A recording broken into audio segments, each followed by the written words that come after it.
I was in the press pod when Calder's Reach died. That is the only reason I am alive to tell any of this.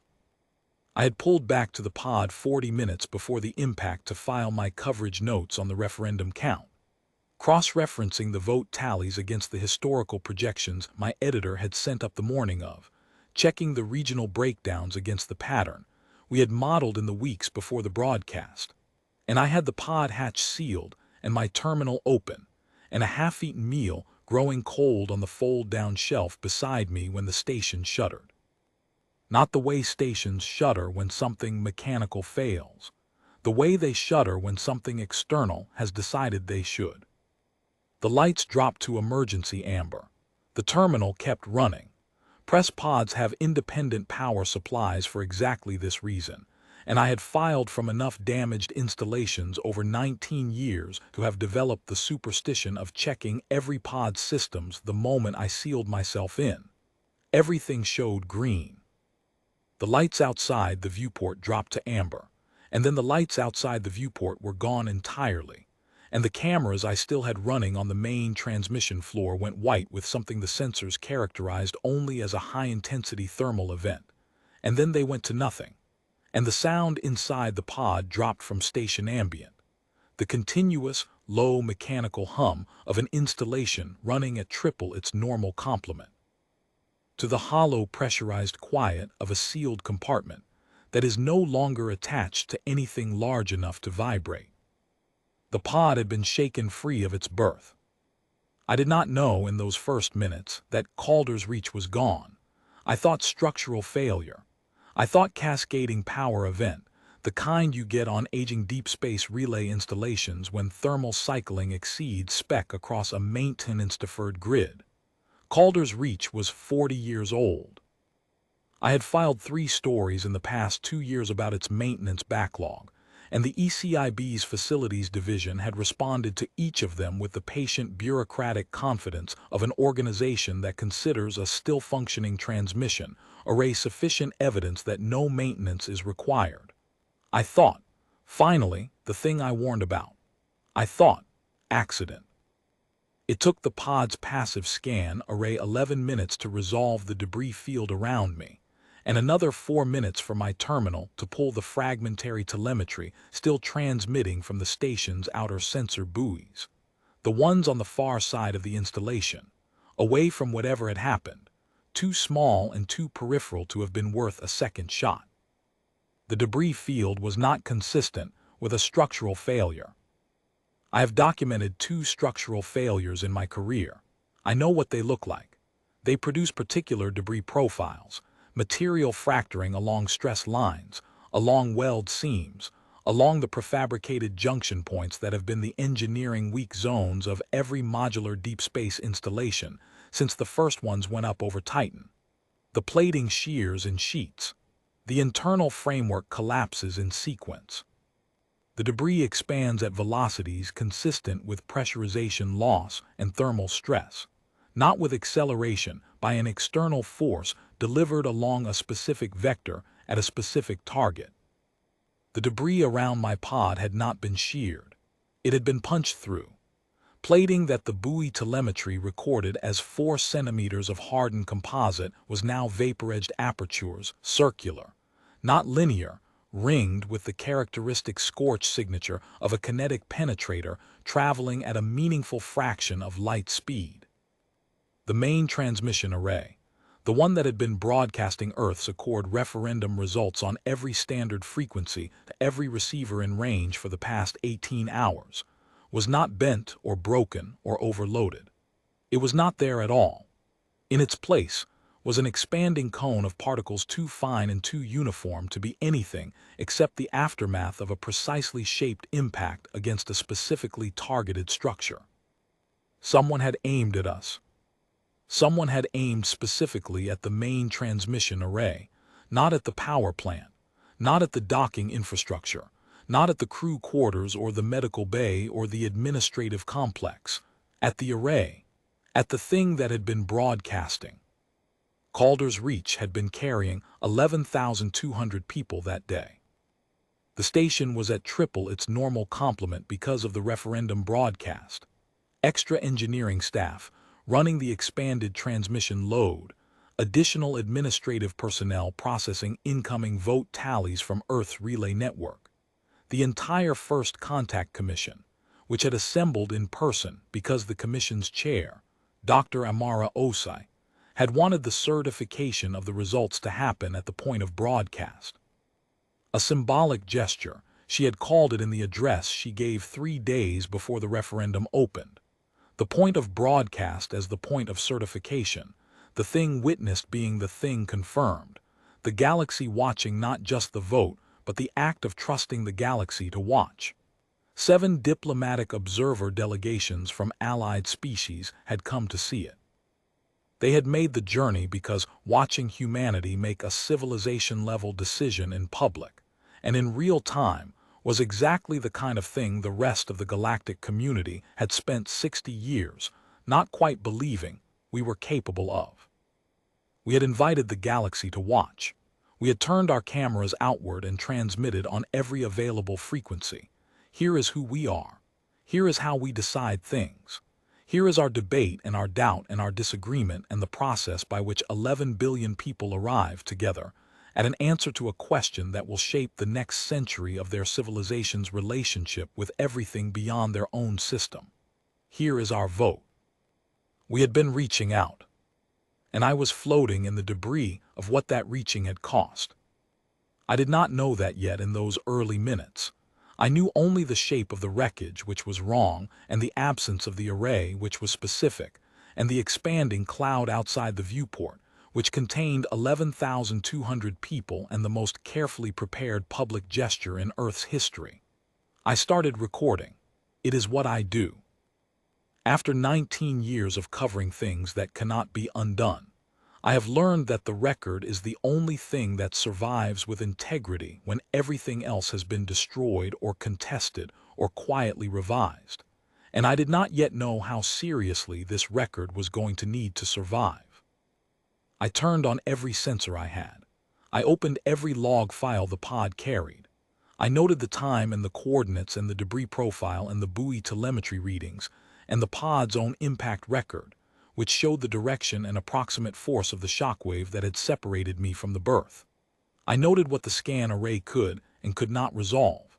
I noted the absence of the array and the geometry of the apertures and the scorch characteristics the sensors could characterize even at this distance. I built a record of what I could see and measure and confirm, as precisely as the equipment available to a press pod on a deep space relay station permitted, because precision is all that holds when everything else has been taken apart. There was something else I did in those 16 hours before the rescue tender arrived.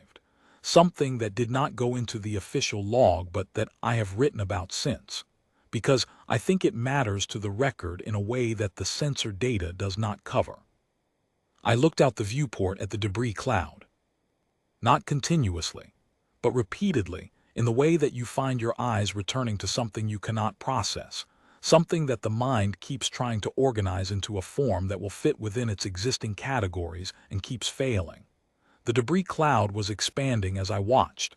The kinetic energy of the impact was still pushing the material outward slowly in the diffuse and unhurried way of deep space events. Fragments of hull plating. Personal effects, still identifiable in the scan data as personal effects, because the scan array cataloged everything at the resolution it was built for.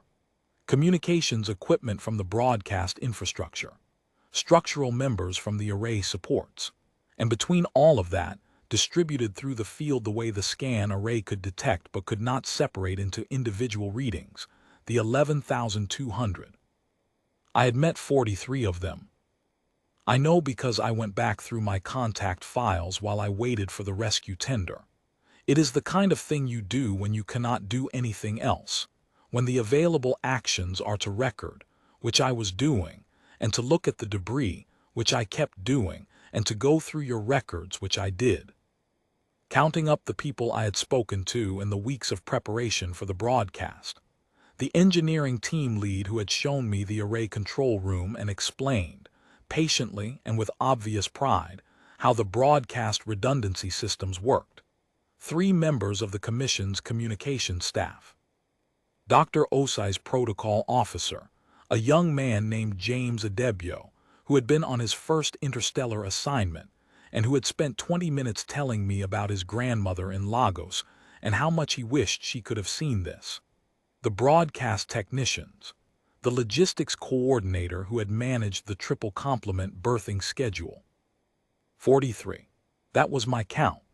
The rest were 11,157 people whose faces I had not seen, and whose names I would learn only from the casualty list that was released 6 weeks after the impact, when the ECIB had completed its reconciliation of the Calder's Reach personnel manifest against the survivor roster, which consisted of me and 3 other people who had been in sealed sections of the installation that happened not to be on the impact vector. 4 survivors from 11,200 people. The notice had called it proportionate force. I sat with that number for 16 hours in the press pod, and then for 3 weeks on the survey tender and the packet freighter, and then for the 11 days of the Iron Decree's operation, and I am sitting with it still. It does not get easier to hold with repetition. It gets more precise, which is a different thing entirely from easier. The rescue vessel arrived 16 hours later, a survey tender out of the Meridian Junction Point, a small, practical ship crewed by 3 people and a cargo drone, running the shipping lane by schedule and having received my distress beacon with no prior knowledge of what had happened at all. They pulled my pod aboard. They fed me. They showed me the signal that had come in on the standard Synod diplomatic frequency 40 minutes after the impact. It was a territorial assertion notice. I have read a great many official documents in 19 years. I have read cease and desist orders and treaty texts and demarcation filings, and the kind of administrative correspondence that institutions produce when they want to cause harm while maintaining that harm was not caused. I know bureaucratic violence when I encounter it. The sophistication of the language is never an indicator of the sincerity, and the precision of the structure is often in direct proportion to the care taken in planning the harm the document is meant to cover. The territorial assertion notice was 340 lines of formal Vothran Synod administrative language, precise, internally consistent, cross-referenced across 4 separate provisions of the Synod's 8th Territorial Codex. It asserted that the signal corridor through which Calder's Reach had been broadcasting constituted sovereign Vothran space under the Codex, that Earth's use of the corridor without Synod authorization represented a violation of that sovereignty, and that the Synod had accordingly exercised its right of territorial clarification under Article 14, c of the Codex, which authorized the use of proportionate force to remove an unauthorized installation from Synod-claimed space. Proportionate force. 11,200 people, and the most expensive public gesture Earth had ever made toward the galactic community, and the filing called it proportionate force. Calder's Reach had not been in Synod-claimed space. This was not a matter requiring investigation. The signal corridor the station used had been recognized as neutral transit territory by every major spacefaring species in the region for 60 years, formalized in the Calder Accord, named for the Deep Space Survey that had originally mapped and designated the corridor as neutral. The Vothran Synod had been a signatory to that accord. They had sent their 7th convocation ambassador to the signing ceremony. There were photographs. There was a signed document with the Synod's official seal, held in the Galactic Communities Treaty Archive, in the same archive that now held every communication the Iron Decree would produce in response to what the Synod had done. The notice acknowledged none of this. It cited only the 8th Territorial Codex, which the Synod had adopted unilaterally, internally, without notification to any treaty body or to any signatory of the frameworks it contradicted. The Codex had been adopted 14 months before the referendum broadcast. It had not been published. It had not been circulated to the galactic community or to the Accord signatories or to any external body of any kind. It had been written, filed in the Synod's own internal archive, and apparently held, like a prepared legal instrument, waiting for the occasion that would make deploying it defensible. They had prepared the paperwork before they needed it. The pilot of the survey tender, a woman named Kyra, who had the flat affect of someone who has been running deep space cargo routes long enough that surprises require considerable magnitude before they register, read the notice over my shoulder, and then put her coffee down very carefully and was quiet for a long time. Then she said, "They killed 11,000 people and then filed a form about it." I have been trying to construct a cleaner summary of the Vothran Synod's action and its internal logic for the better part of a year since. I have not succeeded. I transmitted the notice, along with every byte of sensor data from my pod, to my editor at the Consolidated Press Bureau on the same burst relay that carried my distress signal. My editor forwarded it to the Earth Consolidated Information Bureau before she called me back. The ECIB forwarded it to the Consolidated War Office before the morning shift change.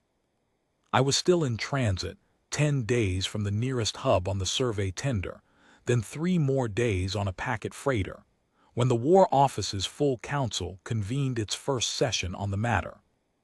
The War Office approved my embedded press access request in 48 hours.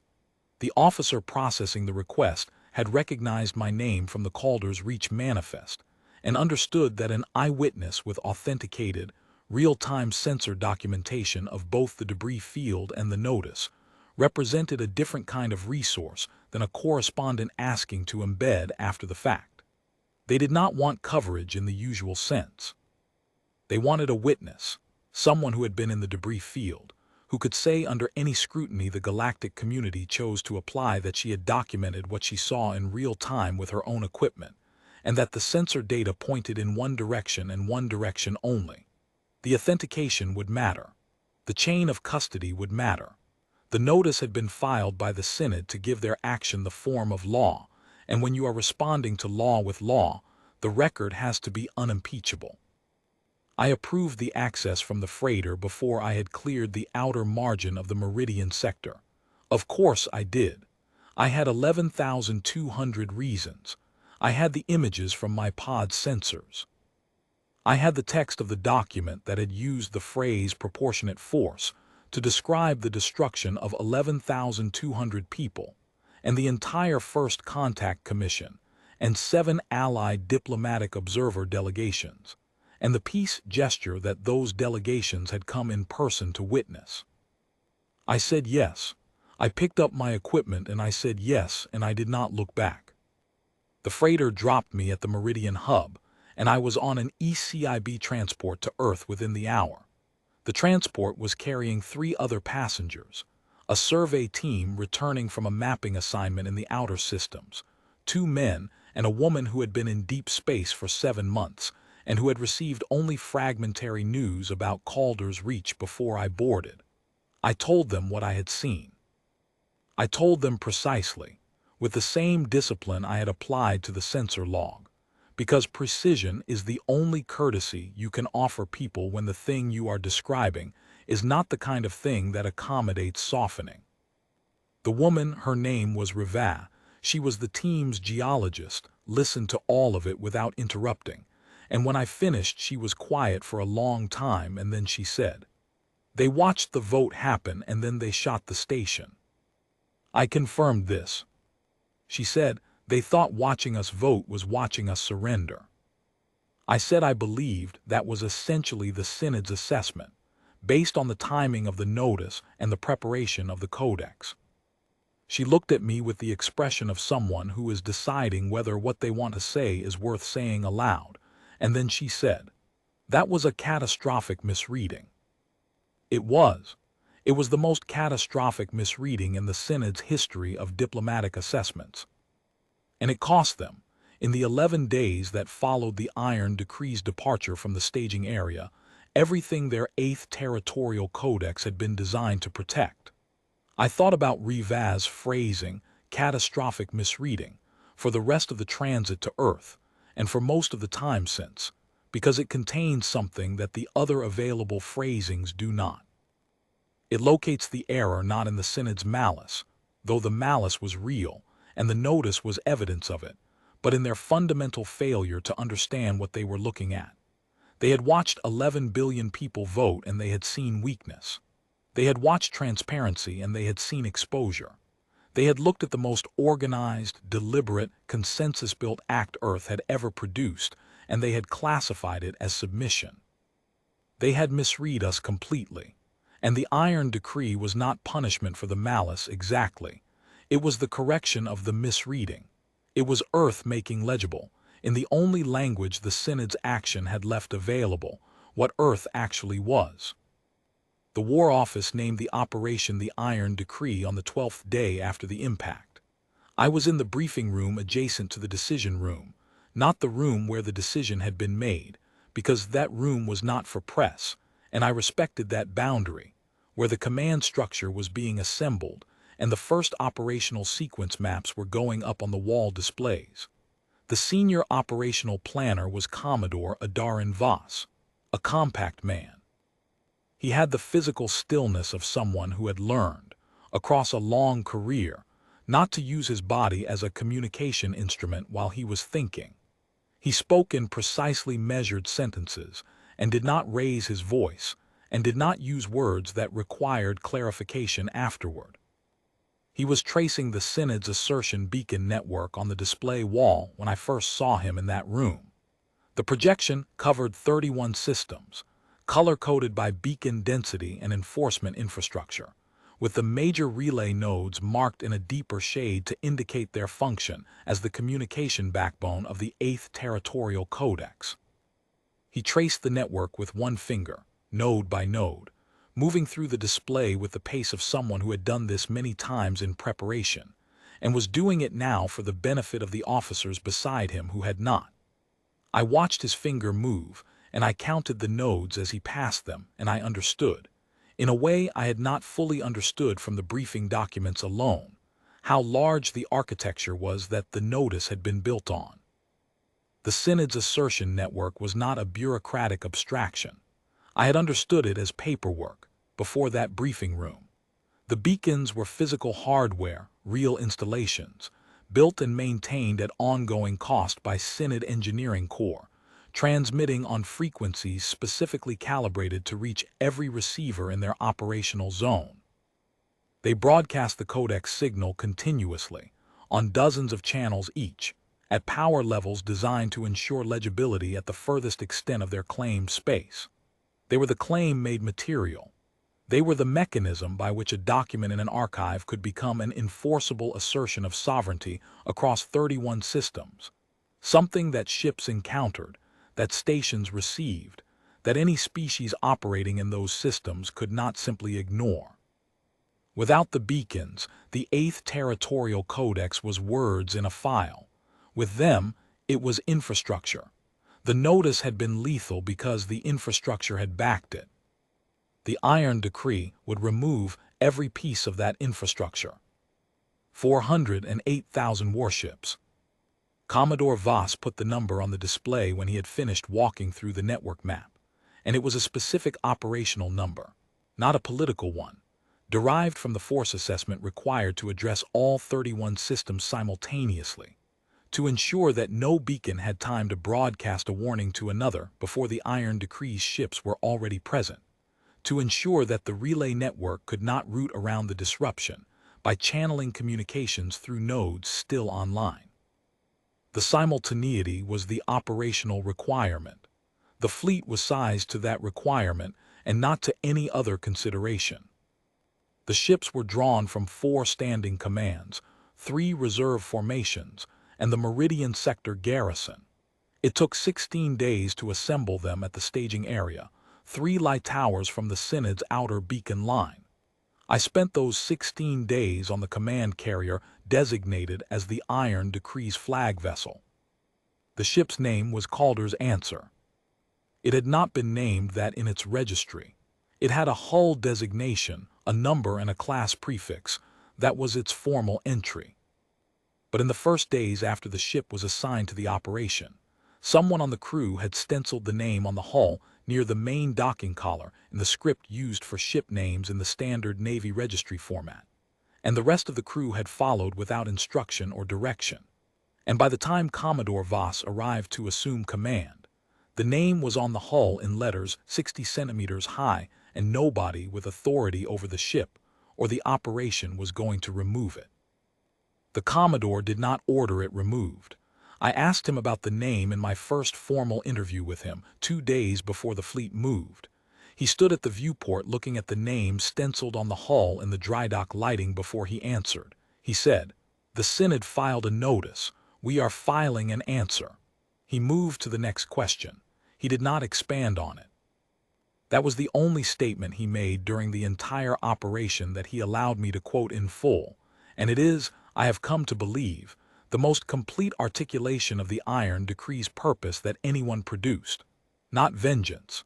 Not war in the traditional sense of forces destroying each other until one side yields the field. Not punishment imposed to create suffering as consequence. An answer. A document responding to a document. A filing meeting a filing, expressed at the scale that the consequences of the original filing required. The fleet departed at 400 fleet time on the 17th day, after the impact on Calder's Reach. I was on the bridge when the fleet moved. I had been given permission to be there for the departure. It was not standard for embedded correspondence, and Commodore Voss had made the permission clear was his personally and extended to departure only, not to the operations that followed until he indicated otherwise.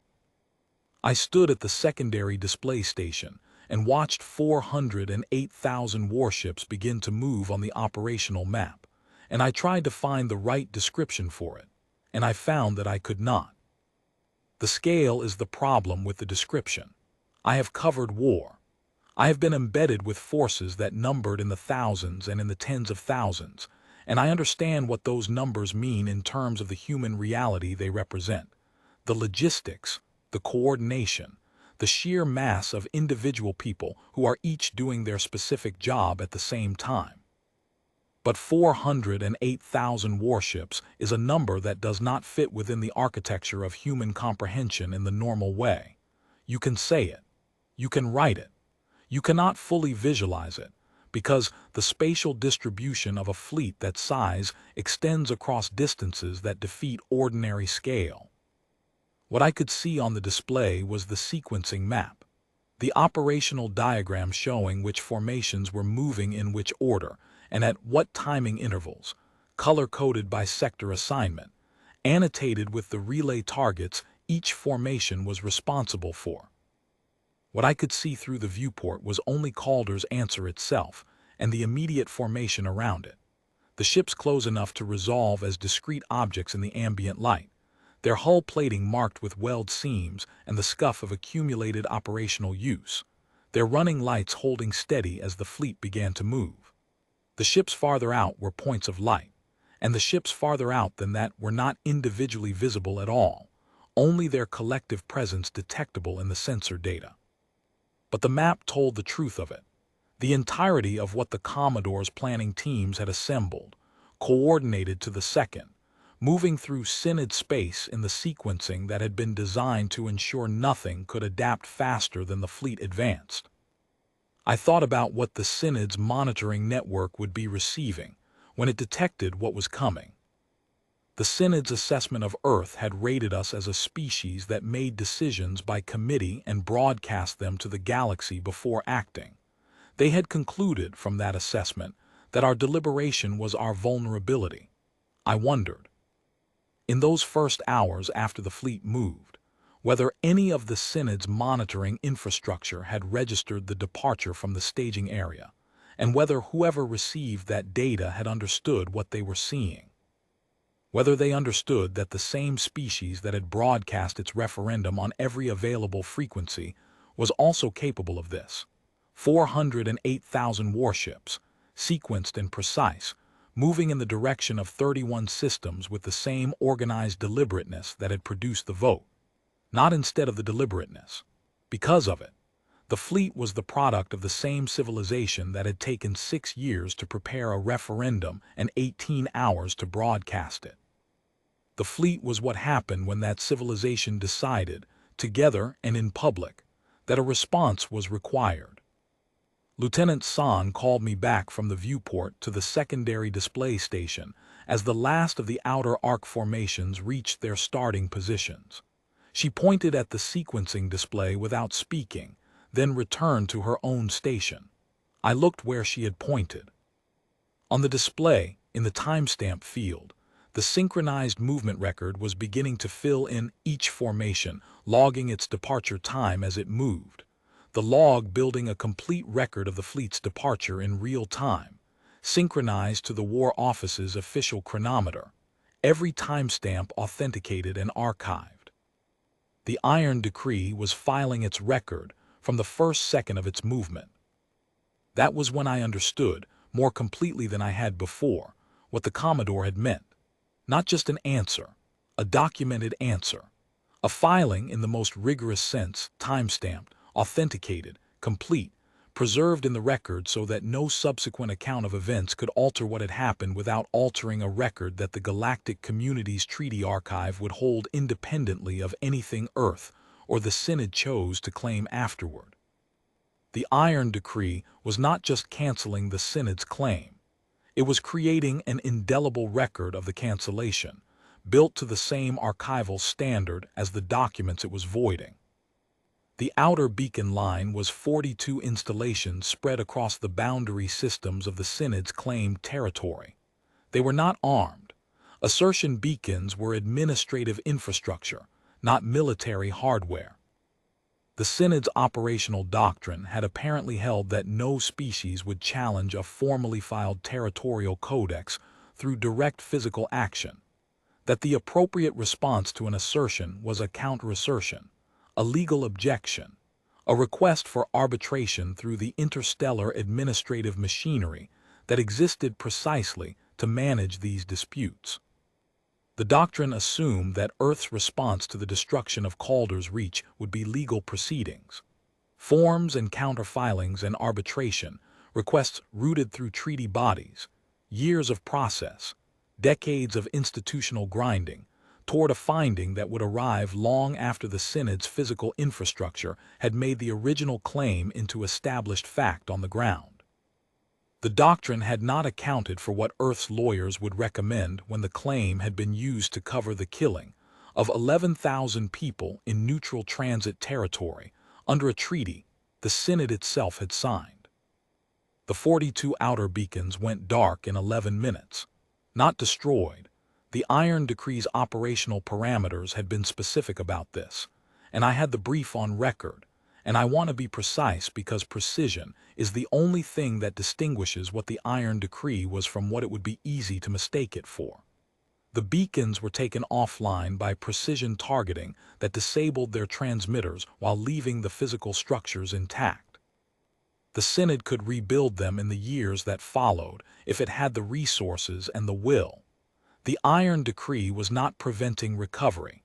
The Iron Decree was voiding the claim, which was different from destroying the claimant. The fleet moved inward through Synod space at a pace calibrated precisely against the relay network's communication latency. The Synod's relay architecture had been built with redundancy to ensure that the loss of individual nodes would not silence the overall system, that communications could be rerouted, that the claim could be maintained even under partial disruption. The Iron Decree sequencing had been built around the redundancy map. Every node that served as a backup for another was addressed before or simultaneously with the node it backed up. The network could not adapt faster than the fleet moved. The communication web through which the Synod projected its claims went dark sector by sector, in the sequence the Commodore's planning teams had laid out across 16 days of preparation. I watched this from the bridge of Calder's answer. The bridge crew accommodated my presence with the professional equanimity of people who have been informed that a press correspondent will be embedded and have decided to behave as though she is a piece of equipment that occasionally asks questions. I occupied a position at the secondary display station near the back of the bridge, where I could see the operational map without interfering with the work around me. And I watched the system map update in real time as each installation went offline and the status log recorded it. On the third day, the primary relay hub of the Vothran 7th system went quiet. It was the largest single installation in the outer arc of Synod space, the size of a small moon, as my background research had noted, transmitting the 8th Territorial Codex signal on 43 discrete frequencies simultaneously. 43 channels broadcasting, continuously and at high power.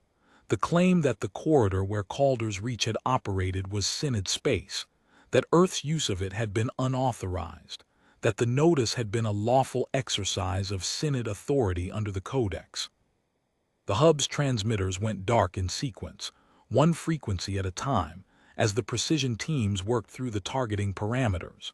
4 minutes and 20 seconds to bring all 43 to silence. I watched the frequency display on the secondary station drop from 43 active to 0, and then watched the status log record, offline assertion architecture voided. And I stood at that station and thought about the vote. I had been on Calder's Reach specifically to cover the referendum. The Accord referendum had been in preparation for 6 years, 6 years of public debate across Earth's entire population, of commissioned studies and legal frameworks and ethical commissions, and diplomatic consultations with the allied species that had been acting as Earth's interstellar intermediaries for the previous decades, of the kind of sustained civic engagement that does not produce dramatic moments, but produces decisions that last. The Commission had spent 2 years on the broadcast format alone. Which frequencies, which translation protocols, how to structure the live vote display so that the galactic community could follow the count in real time and understand not just the result, but the method by which it was being reached. We had wanted them to watch. That was the essential point. We wanted the galactic community to see how Earth made decisions, to see the disagreement and the argument and the doubt, and the careful, unglamorous, ongoing work of 11 billion people trying to answer together a question that none of them could answer alone. We wanted to be seen deciding, because deciding openly was who we were, and after 60 years of cautious intermediary contact, we had determined it was time to say so plainly and publicly. The vote had been running for 18 hours when the kinetic lance arrived. The Vothran Synod had been monitoring the broadcast for all 18 of those hours. They had the equipment, the deep space monitoring network the galactic community's intelligence bodies had documented for years, passive receivers deployed to collect signals from species designated as potential territorial subjects. Earth had been on that designation list for 11 years, since a Synod survey mission passed through the outer margin of the solar system and filed an assessment rating Earth as a species likely to expand, which in Synod administrative logic made it a species whose expansion required management. The 8th Territorial Codex had been filed 14 months before the referendum broadcast. The signal corridor through which Calder's Reach operated had been included in the Codex's territorial maps from the first internal draft.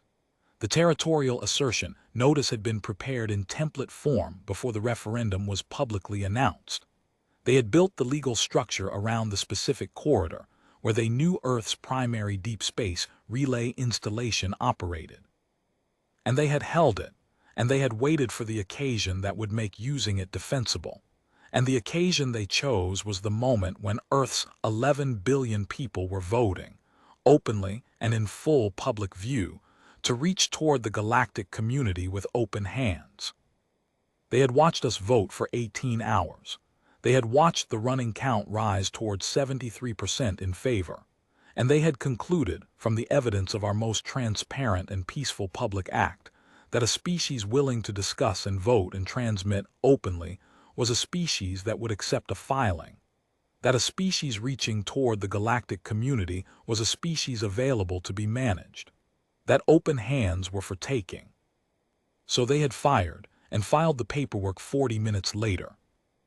I stood at the secondary display station on the bridge of Calder's answer and watched the frequency counter drop to 0 and thought about what the Synod had seen when they looked at our vote.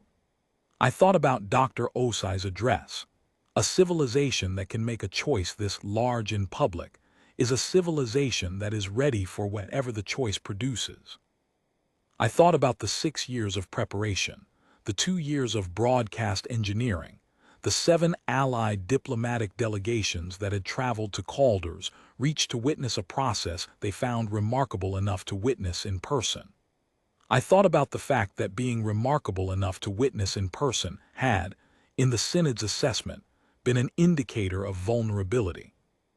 They had read our open-handedness as exposure, our deliberation as weakness, our transparency as the signature of a species that could be claimed. They had been wrong about all 3 of those readings. The Iron Decree was the correction. The Synod's inner council attempted contact on the 4th day of the fleet's passage through their space. A formal communication on the standard diplomatic frequency, addressed to the Iron Decree's command carrier. Lieutenant San, the communications officer, a young woman who had been awake for most of 4 days managing the fleet's internal communications, load with the exhausted precision that extreme discipline produces under extreme fatigue, logged it, noted the diplomatic flag, and brought it to the Commodore.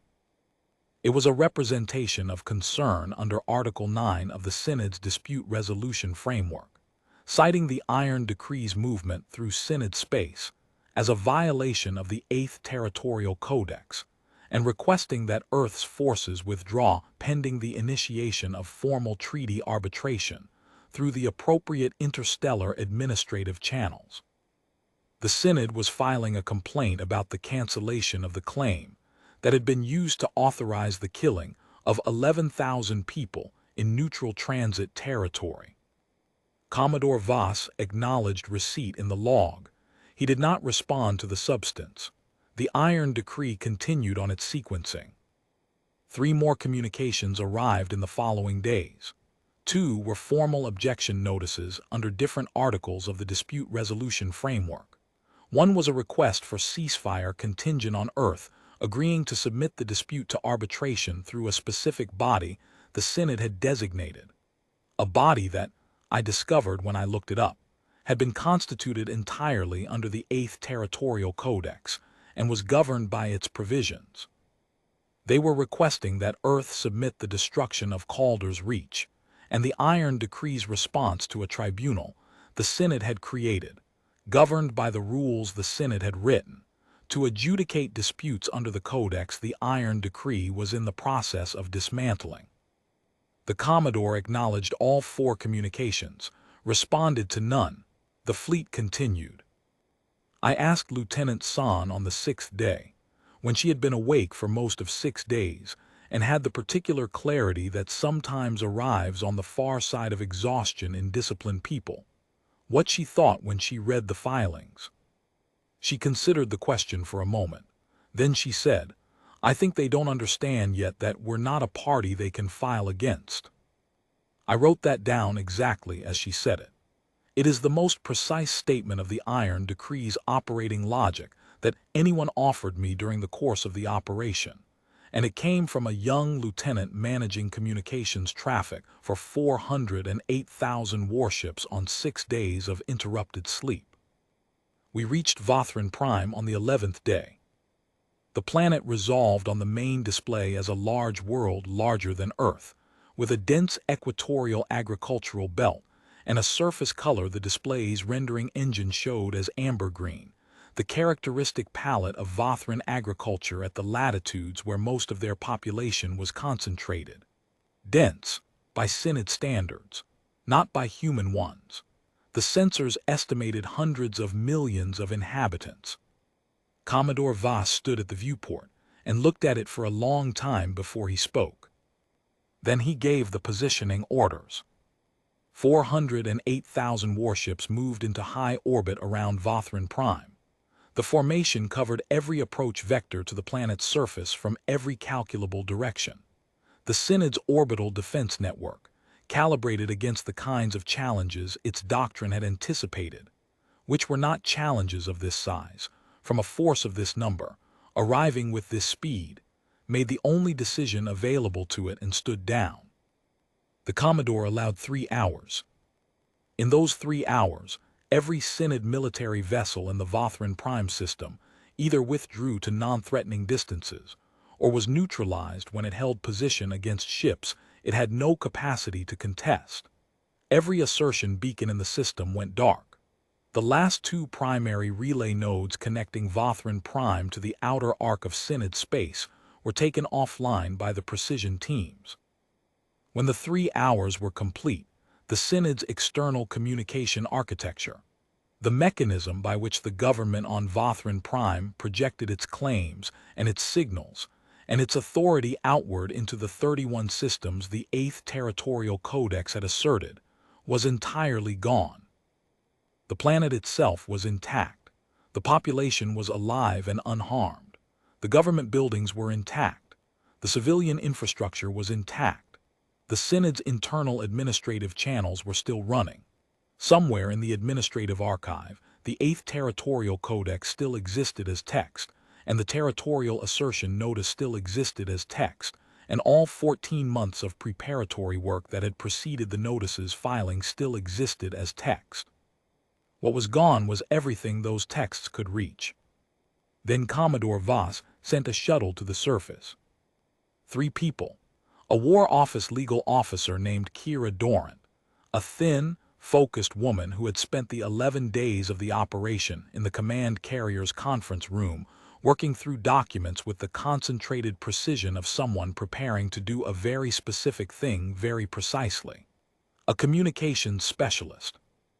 And a senior ECIB field officer named Marcus Teal, whose signature was in the Calder's Reach operational log from a routine maintenance inspection 2 months before the attack, and who had therefore been on the station within memory, and whose signature established the chain of custody for the log in a way that could survive any challenge. The shuttle landed at the Synod's administrative complex. The security detail that met it had not been reduced in number but had been reduced, by 11 days of watching the Iron Decree work, to a formality. The chief assertion officer was waiting in a conference room. His name was Sethic Varan. He held the administrative rank of Second Convocation Administrator for Territorial Affairs, which in the Synod's bureaucratic hierarchy made him the official responsible for the 8th Territorial Codex, for drafting it, filing it, and administering its enforcement, and therefore responsible, in the chain of administrative authority, for the Territorial Assertion Notice that had been transmitted 40 minutes after the destruction of Calder's Reach. I was not on the shuttle. I watched it depart from the bridge, and watched it return 2 hours later, and I have the recording that was declassified 6 months after the operation closed. I have reviewed it many times. Kira Dorrant placed a document on the conference room table, a single physical document on standard paper stock bearing the War Office seal. It was the Territorial Assertion Notice, the original notice, exactly as the Synod had filed it, all 340 lines, with one annotation applied across every page in the War Office's certification stamp. Voided. Reference: Iron Decree. Date: the date of the fleet's arrival at Vothran Prime. Below the stamp on the final page, a second line, for the record. Marcus Teal placed the Calder's Reach operational log beside it. The station's registered coordinates were on the cover page, highlighted. Below the highlighting, in handwriting not stamped, but written by hand in ink, a single line: the station was here. Kira Dorrant addressed the chief assertion officer in formal Synod administrative language. She had prepared the phrasing with care. The transcript shows it took 4 minutes and 12 seconds to deliver, without pause. She said the War Office acknowledged receipt of the Territorial Assertion Notice filed by the Vothran Synod following its action against Relay Station Calder's Reach. She said the War Office had reviewed the notice and its supporting codex in full. She said the War Office had determined the notice to be without legal foundation under the existing treaty framework to which the Vothran Synod remained a signatory. Specifically, the Calder Accord of 61 years prior, which designated the signal corridor as neutral transit territory. and that the notice's invocation of the 8th Territorial Codex did not constitute a lawful supersession of that framework, because the Codex had been adopted unilaterally without notification to or agreement from the Accord's other signatories. She said the War Office had accordingly taken the steps necessary to ensure the notice could not be acted upon again.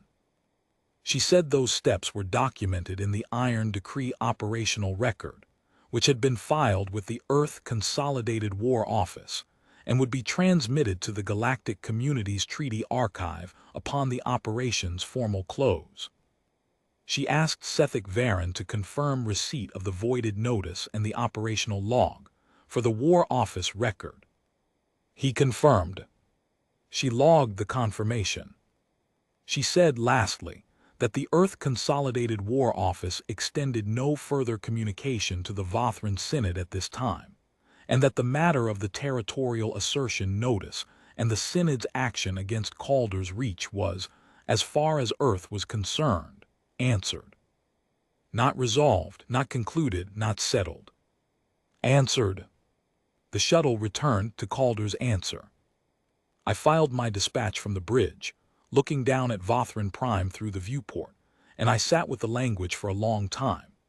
I have sat with language for a long time in the aftermath of a great many things in 19 years of this work, and I have learned that the sitting is necessary, that the language that comes immediately is almost always the wrong language, that the thing that has actually happened takes time to become visible through the interference of the thing that first appears to have happened. So I sat. I thought about the debris field. I thought about the vapor-edged apertures and the expanding cone of particles, and the silence inside the pod when the sound of Calder's Reach stopped. I thought about the notice and the phrase proportionate force, and the fact that the template had been prepared before the referendum was announced. I thought about what the Synod had seen when they watched us vote. They had seen 11 billion people disagreeing about a question, working through the disagreement by a method that required them to trust each other and the process and the record. They had seen openness, and they had read it as exposure. They had seen deliberation, and they had read it as weakness. They had seen a civilization reaching toward the galactic community with its process visible, its doubt visible, its vote visible and public and verifiable, and they had concluded from this that we were the kind of species that could be managed. They had fired on our open hands, because they believed open hands were for taking. The Iron Decree was not rage. I have read the coverage filed from Earth during the operation, the language of fury and vengeance, the descriptions of the fleet as wrath made manifest, the editorials about what 11,000 dead deserved in response. That language is not wrong. It is incomplete. The crews of 408,000 warships were not in a fury. They were not shouting. They were conducting themselves in the manner of people who understood precisely what the job required and intended to do it completely and without deviation. The grief was there. Of course it was there.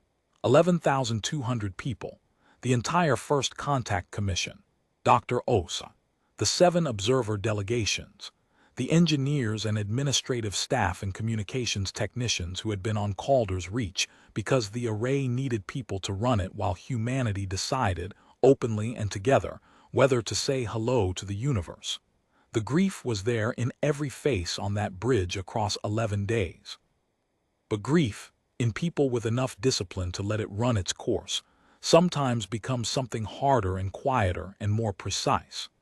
I had 2 conversations during the 11 days of the Iron Decree's operation that I have thought about more than any of the others, and I want to include them in the record because they say something the sensor data does not say. The first was with a petty officer named Tal, who ran one of the precision targeting teams, and who I spoke with in the crew mess on the evening of the 4th day. Tal was not a large person. He had the kind of quiet that comes from a long time doing detailed technical work, and he had been awake for most of 4 days along with the rest of the crew, and he was eating a meal I could tell he had no appetite for. I had my recorder going, but I told him he could speak off the record if he preferred, and he said he didn't mind either way. I asked him what it was like, doing the work of disabling the beacons. He thought about it for a long time. Then he said, "It's precise work. That's what I think about when I'm doing it. The parameters, the targeting solution, the outcome confirmation. I'm thinking about the precision." I asked him what he thought about when he wasn't doing it. He looked at the meal in front of him. He said, "I had a cousin on Calder's Reach. She was part of the administrative staff for the commission. She'd been there 3 weeks. He paused. "I think about her when I'm not working." He finished his meal. He went back to his station. The second conversation was with the ship's chief engineer, a woman named Priya Roth, who I found in the engine section on the 8th day going over a maintenance checklist with 2 of her junior engineers. I asked her if she had time to speak. She said she had 5 minutes. I asked her the same question I had asked Tao. She didn't hesitate. She said, "This ship is named for a reason. I named it. I'm the one who stenciled it on the hull in the first week. The Commodore didn't ask me to. Nobody asked me to. I did it because it needed to be done." I asked why she felt it needed to be done. She said, "Because Calder's Reach deserves an answer that has its name on it, not just the Iron Decree, not just the War Office reference number, something with the name on it." She looked at me steadily. "That's all. That's the whole reason." She went back to her checklist. The Iron Decree was not wrath in the sense of feeling exceeding control. It was wrath in the sense of a measurement made, and a response proportioned, not to the Synod's military capacity, not to what the galactic community would accept as restrained, but to the specific and precise nature of the act. The Synod had used paperwork to authorize 11,000 deaths, and then filed the paperwork immediately after to cover them. The Iron Decree had canceled every piece of paper they had, in every system they had it, and presented the cancellation to the official who had filed the original, and filed the record of the cancellation where the galactic community could read it. The Vothran Synod still had its planet, still had its population, still had its government buildings and its civil service and its internal administrative archive containing the 8th Territorial Codex, intact in its files. What it did not have was a single functioning assertion beacon to give that codex material form, or a single relay node to transmit it outward, or a single enforcement vessel to back it with presence. What it had was a document in an archive, an avoided notice on a conference room table, and a confirmed receipt in the War Office's record, filed in response to a filing, answer to an answer. The referendum results were certified 6 weeks after the fleet stood down. The relay installation at Calder's Reach coordinates had been rebuilt as part of the Iron Decree's operational mandate. Construction begun by the ECIB's Engineering Corps before the fleet's final division had returned to its home command. The new installation bore the same designation as the destroyed one. Because the designation was correct and the coordinates were neutral transit territory, and had always been neutral transit territory and would remain neutral transit territory, as the Iron Decree's operational record now stated in the treaty archive with the specificity of a formal legal submission. The final count, 79% in favor, 6% higher than the partial count from the night of the impact. I noted this without comment because it required none. The Commodore had taught me that, across 11 days, the most precise communication is often the one that trusts the reader to complete the calculation. The Iron Decree's fleet demobilized over 31 days. The ships returned to their home commands. The reserve formation stood down. The Meridian Sector garrison went back to garrison duties. The command carrier Calder's answer returned to the fleet yard, where the Commodore filed a written request through the standard registry amendment process to retain the name on the hull and in the official registry, referencing the Iron Decree operational record in support. The War Office approved the amendment. I returned to my bureau's offices with 411 hours of recordings, 682 gigabytes of sensor data, and the press pod's authenticated log from the debris field, authenticated against the buoy telemetry and cross-referenced against every navigational record I could obtain. My editor asked me what I was going to write. I told her exactly what I saw. She asked how long it would take. I told her as long as it took to say it right. I have been saying it right, slowly and with care, for the better part of a year. The record is what I have. It is what 11,200 people deserve, not a summary that makes it manageable, not a framing that makes it simple, not the clean narrative of a victory with a moral that resolves in one sentence. The record of what was done to them and the record of what was done in answer, measured and exact, every number confirmed, every document authenticated, every coordinate cross-referenced against the navigational data that survived. The Vothran Synod read our referendum as permission. They filed a form. Earth voided it. The signal corridor is open. The new installation broadcasts from the same coordinates, on the same frequencies. The First Contact Commission has been reconstituted with a new membership and 7 additional observer delegations, and a chair who gave an address on the day the installation came online. We are resuming from where we were interrupted, because the interruption was the answer to a question the Synod asked, and the question has been answered, and we are still here. 79% voted yes. Earth is in the process of saying hello to the galactic community from the same place it was standing when Calder's Reach was destroyed. 408,000 warships stood down in their home commands. The name Calder's answer in the fleet registry. The voided notice in the War Office's archive, filed in response to a filing, answer to an answer, record to record. The Synod believed our open hands were for taking. They were wrong. And now the galaxy has the full record of why.